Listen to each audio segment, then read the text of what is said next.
Global flash news में आप सभी का इस्तकबाल है। आइए डालते हैं आज की अहम खबर पर एक नज़र। मस्जिद में दाखिल होकर कुरान पाक को रद्दी में बेचने की गलत हरकत करने वाले शख्स को पकड़ लिया गया। ये खबर कंडिकल गेट मस्जिद जिलानी शरीफ के पास से है, जहां एक यादगिरी नामी शख्स मस्जिद से कुरान पाक चुरा कर स्क्रैप की दुकान पर बेच रहे थे। इत्तला मिलने पर उपगुड़ा डिवीजन के कॉरपोरेटर फहाद बिन समद अब्दाद मौके पर पहुंचे और मीडिया से बात करते हुए तफसील बताई। इन्होंने कहा कि उस शख्स को मुकामी अवाम ने स्क्रैप की दुकान से मस्जिद वापस लेकर आए और कुरान पाक को मस्जिद में बाहिफाजत महफूज किया गया। बताया जा रहा है कि यादगिरी नामी ये शख्स हालत नशे में थे और पेशे से कचरा चुनने वाले हैं। कॉरपोरेटर फहाद बिन समद अब्दाद मौके पर पहुंचे और छतरीनाका पुलिस को इस बात की खबर दी। पुलिस मौके पर पहुंचकर यादगिरी को हिरासत में ले लिया। कॉरपोरेटर फहाद बिन समद अब्दाद ने बताया कि इस मामले पर बैरिस्टर असदुद्दीन ओवैसी की हिदायत पर बारीकी से जांच की जा रही है कि इस हरकत के पीछे कोई मंसूबा है या ये हालत नशे में ही वाकया पेश आया। इंस्पेक्टर छतरीनाका पुलिस ने ये तयख्खुन दिया कि जल्द ही FIR दर्ज करके मामले की जांच की जाएगी। आइए सुनते हैं इस खुसूस में मजीद तफसील कॉरपोरेटर फहाद बिन समद अब्दाद की जुबानी हमारी एक खास रिपोर्ट में। ऐसे ही अहम और ख़ास खबरों के लिए देखते रहिए ग्लोबल फ्लैश न्यूज़। लाइक करें, सब्सक्राइब करें और शेयर करना ना भूलें।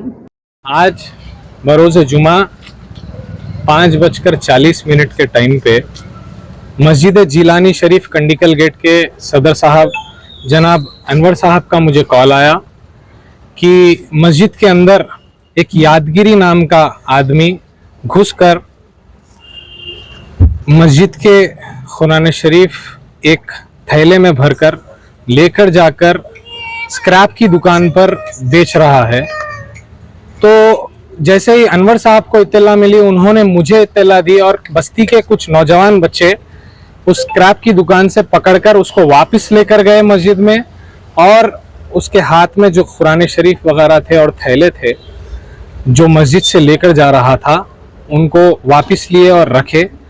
जैसे ही मुझे इत्तला मिली, मैंने नकीब मिल्लत बैरिस्टर असदुद्दीन ओवैसी साहब को इत्तला दी। नकीब मिल्लत बैरिस्टर असदुद्दीन ओवैसी साहब ने मुझे डायरेक्टली स्पॉट पे भिजाया।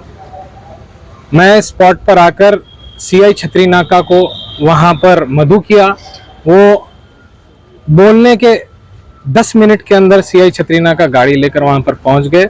यादगिरी को अरेस्ट किया गया। बताया ये जा रहा है कि वो कचरा चुनने वाला है और नशे की हालत में ज़्यादातर रहता है।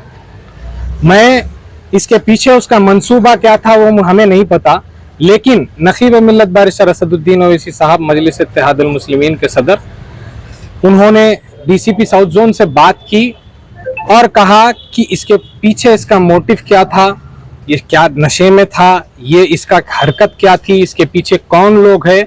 CI छतरीनाका को इन्वेस्टिगेशन कर निकालने के लिए कहा गया। CI छतरीनाका ने कंप्लेन लेकर इंशाल्लाह अगले आधे घंटे के अंदर FIR उस पर दर्ज होगी, और ये कहा गया, ये तयख्खुन किया गया कि कल सुबह इंशाल्लाह 10 बजे से पहले उसको रिमांड भी कर दिया जाएगा।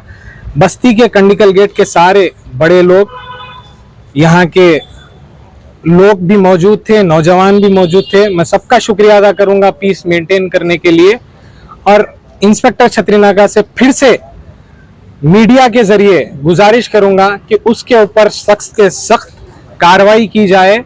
और नकीब मिल्लत बैरिस्टर असदुद्दीन ओवैसी साहब, हबीब मिल्लत जनाब अकबरुद्दीन ओवैसी साहब, जनाब समद बिन अब्दाद साहब का भी शुक्रिया अदा करना चाहूँगा, जिन्होंने इस केस में पुलिस के आला अहदेदारों से बात की, और यहाँ पर जितने भी लोग हमारे साथ आए उनका भी शुक्रिया अदा करना चाहूँगा। शुक्रिया।